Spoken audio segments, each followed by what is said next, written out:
ಅಜ್ಜನ ಜೊತೆ ಇರಲು ಬಯಸ್ತಾ ಇದ್ದ ಮೊಮ್ಮಗಳನ್ನ ಕಿವಿ ಕೇಳದ ಮೂಕ ತಂದೆಯೊಬ್ಬ 2 ವರ್ಷದ ಮಗಳ ಪ್ರಾಣವನ್ನೇ ಬಲಿ ಪಡೆದಿರುವ ಹೃದಯ ವಿದ್ರಾವಕ ಘಟನೆ ತೆಲಂಗಾಣದಲ್ಲಿ ನಡೆದಿದೆ.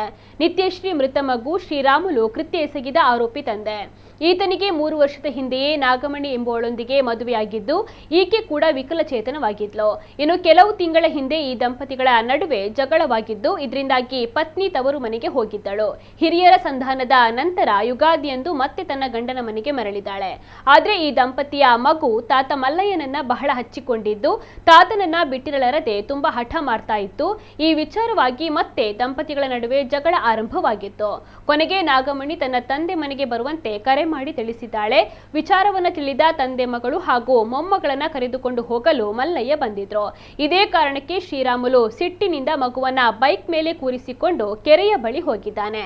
ತಾತನಿಗಾಗಿ ಮಗು ಅಳತೊಡಗಿದಾಗ ಕೋಪದಿಂದ ಈತ ಮಗುವಿನ ಮೂಗು ಮತ್ತು ಬಾಯಿಯನ್ನ ಬಲವಾಗಿ ಒತ್ತಿ ಹಿಡಿದು ಉಸಿರುಗಟ್ಟಿಸಿ ಸಾಯಿಸಿದ್ದಾನೆ. ಇನ್ನು ಈತನೇ ಹೋಗಿ ಪೊಲೀಸರಿಗೆ ಶರಣಾಗಿದ್ದು ತಾಯಿಯ ಆಕ್ರಂದನ ಮಾತ್ರ ಮುಗಿಲು ಮುಟ್ಟಿದೆ.